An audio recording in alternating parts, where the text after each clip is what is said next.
Local dailies in depth.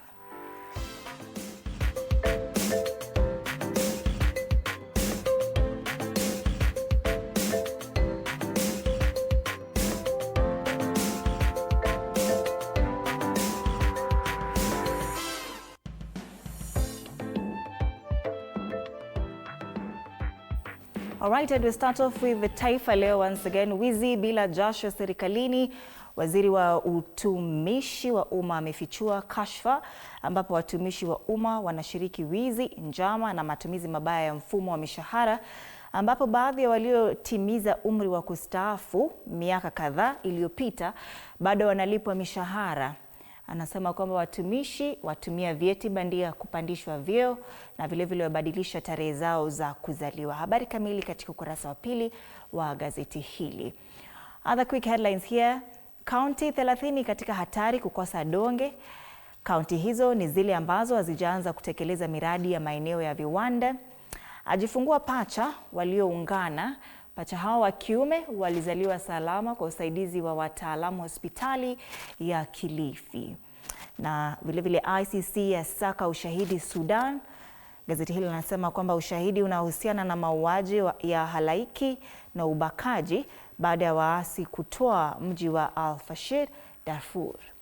Kule juu, Kalonzo arai ngome yake isimwaibishe, ambia wafuasi wapigie mwaniaji udiwani wa Wiper asitaniwe. Habari kamili katika ukurasa wa 3.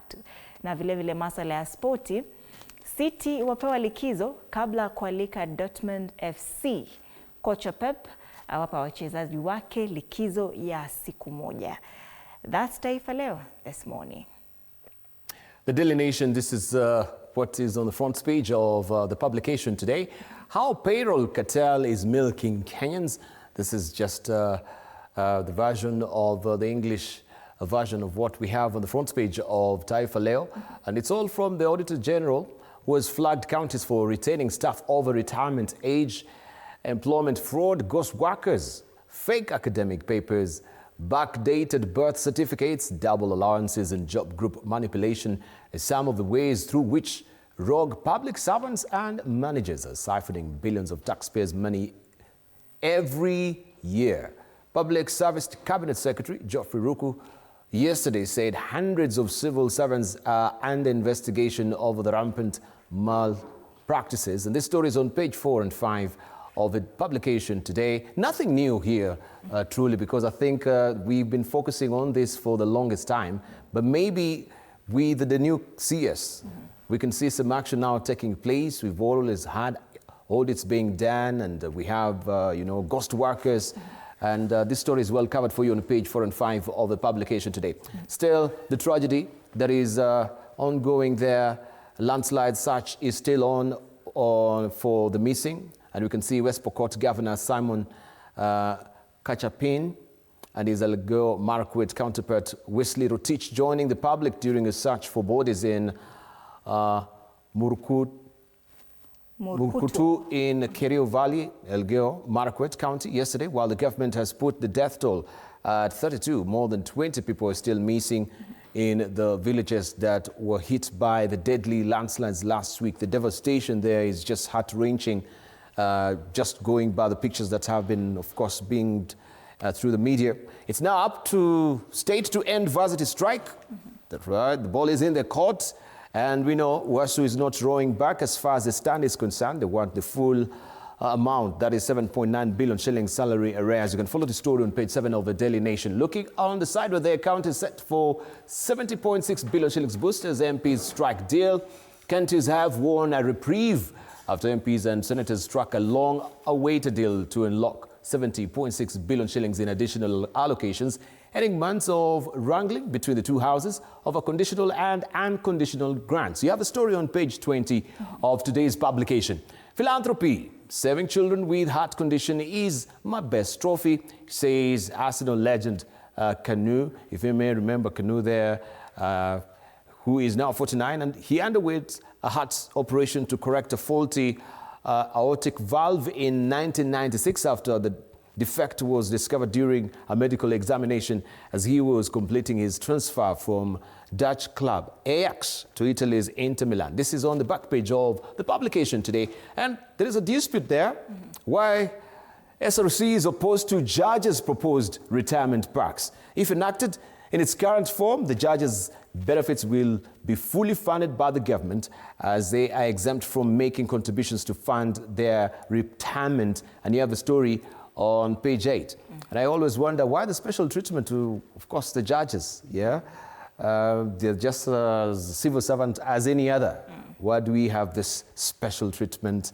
And they, of course, they've been seeking very, should I say, exorbitant packs as far as SRC is concerned. This has been in the courts. All right. The People Daily, inside the opposition's big split, 2027 cracks, and this story has been covered on page 4. Talks about Rigathi Gachagua, Kalonzo Musyoka, George Natembeya, Fred Matiang'i, Martha Karua, and a new addition, Mukhisa Kitui, inside the opposition's big split. You can read more about this story on page 4, People and Politics. Raila's death, what it means for Ruto's ties to ODM. That story is on page 5, and I know you're going to talk about it. Of course, analysis of this. This has been in the offing. People have just been hashing and murmuring about it, but now, yeah, finally it's out. Will that ticket be a game changer as far as the political landscape is concerned? All right. A keen look will be done by our analyst much later in the course of the program. Okay. On the top strip, Luyaland Abaza's Natembeya linked to Kalonzo ticket. This newspaper is still analyzing matters politics as their tagline, People and Politics. The Star. All right, this is what you're waking up to on the front page of the Star today. Raila's party in turmoil as Ruto deal sparks war is a splash. And looking at the flagger on top there, one faction wants government position, protection of party identity as well. And the story is tucked away on page 4 and 5 of the Star. And also, looking at the teaser on top, we have news. Ruto faces new affordable housing headache amid governor's fresh demands. Now the governors, they want 10% of these affordable housing units. So that should be dedicated to the governors because they say, hey, we've actually dedicated parcels of land. Why can't we get a share of this? And can we also get revenues from, you know, some of the operation cost for this particular houses as well. So that is bound also to be bringing some contentious issues as well as far as the affordable housing is concerned. Also, Angels of Light rescued me, and this is the gory story that is just coming from Elgeyo Marakwet with the mudslide survivors. And you can see one of them there. This is lucky escape for Margaret Chepto, a survivor of the Kerio Valley mudslides, recuperating at MTRH, the scene of the tragedy in Elgeyo Marakwet. Rescues, of course, or rescuers evacuate victims using a military chopper in Chesongoch. And you can follow the story on page 2 of the publication today. On the side, where short rains peak this month, while January likely to be hot and dry. That is on page 2 of the page 3, I should say, of the Star this morning. And domestic loans mount as the country's debt crosses 12 trillion shillings on mark there. You have the story on page 12. Fred Okango today is focusing on ODM from morning to momentum, ODM's journey towards 2027 win. So with the implosion that has been there, the rift that is forming within ODM as well, is the momentum gained or has it been slowed by the demise of the towering figure of its party, that is the party leader, Right Honorable Raila Odinga? All right, that's the Star. Fresh, independent, different. Let's take a look at the Standard this morning. Suluhu's Vendetta and revenge. Tanzania has unleashed a ruthless crackdown on foreigners innocently accused of stalking post-election violence, with police and soldiers raiding lodgings, tightening borders, and detaining East Africans without cause. Yes. Now, the directive issued from police headquarters late Monday has sent shockwaves through the hospitality sector and triggered fear among Kenyans living in the country. This story has been covered on page 6 and 7. And according to this newspaper, it has quoted Samia Suluhu here. And she says, sikushtuka kuona kuna watu waliotoka nchi jirani na kuanza vita humo nchini mwetu. Nitawatafuta kila mmoja wenu na mtajua mimi ndiye amiri jeshi kuu na simba jike. A Kenyan researcher in Tanzania says soldiers stopped us, searched the vehicles, and again asked about our stay in Tanzania. Most of us still had valid 30-day permits, but they claimed foreigners should only stay for a week. They made us sleep on the tarmac, cocked their guns, and pointed them at some of us. It was terrifying. That's the only story covered on the front page of the Standard this morning. Right, the lioness has spoken. This sounds really threatening coming from her as well. And everyone is saying, hey, are we seeing now the claws really coming out, or the fangs of who she really is as far as, you know, the leadership is concerned? Right, that is the Standard. Simba Jike. Simba Jike. On the back page, Bellingham finds his feet as Dortmund head to City. Jobe followed in the footsteps of his Real Madrid star brother Jude. Today's match will be his first on English soil for his new club. Finally, Business Daily. All right, but finally, before we go to the finally, we have also the new times in Rwanda. If my director may just pick up on this as well, just to show what is happening in Rwanda as well. While Rwanda's micro enterprises struggle to create decent jobs is on the front page of the publication today. MSMEs account for more than 90% of enterprises in Rwanda. The story is on page 3 of the publication today. And Kagame calls for fair, balanced global cooperation. And you can see him here on the lectern there, President Kagame delivering his remark at the Second World Summit for Social Development in Doha, Qatar on Tuesday, November the 4th. Kagame urged world leaders to rethink global cooperation and make social development efforts more inclusive and results-driven, warning that persistent inequalities reflect governance systems that have not kept pace with current challenges. The story is on page 2 of the publication. And on the sidebar, Gishwati, Mukura's restoration boost wildlife uplifts nearby communities on page 4 of the publication. Government to prioritize key export commodities and CFTA implementation. This story on page 5 of the publication. Kigali rain chic, staying stylish when the skies open up. That is on page 16 of the publication today. So this is how it looks. Make sure you grab a copy if it really tickles your fancy. If you're waking up in Rwanda, the New Times is your story. Back home, we can see the Business Daily. Court spares SACCOs from 8.8 billion shillings Cusco write-offs.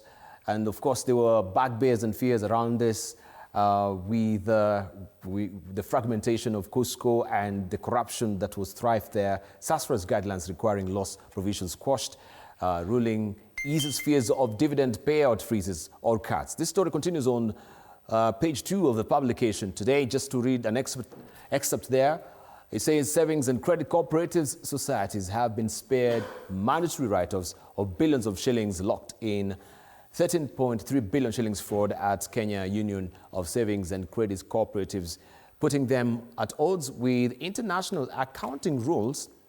Right, so maybe someone also will just move to the High Court. The High Court has quashed a guideline from the SACCO Society's Regulatory Authority that directed the cooperatives to set aside partial funds or provisions to cover the expected loss of billions of shillings worth of deposits and shares at Cusco. And I think that is a surviving line for the SACCOs as well, because this was bound to really affect their bottom line. Looking at what we have on the exchange rate, Treasury reveals shilling undervaluation amid IMF concern. The Treasury yesterday made a stark admission of the shilling being undervalued against the dollar, placing Kenya on a collision course with the International Monetary Fund that advocates a freely traded exchange rate. And you can follow the story on page 2 of the publication today. Let's see, will this also affect the strength of the shilling against the dollar right now with this particular pronouncements as well? And we know also from the governor of a central bank who came also revealing that our shilling is overvalued. Was that true? I don't know. We can read the story on page 2 of the publication today. State settles 93 billion shillings road spending bills with bank loans. The government has settled 93 billion shillings road sector pending bills using bank loans ahead of the issuance of a bond to clear the arrears accumulated in building transport infrastructure. This is all about the economy and is on page 4 of the publication today. Still on the ticker,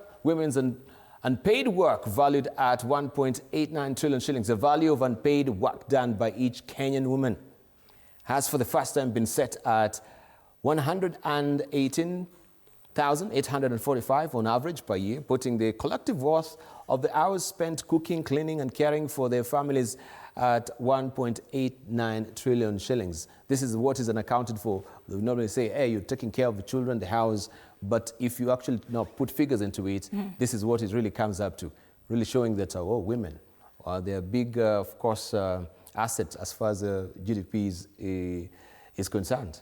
All right, Kenya Association of Manufacturers warns of trade disruptions on tense Tanzanian poll.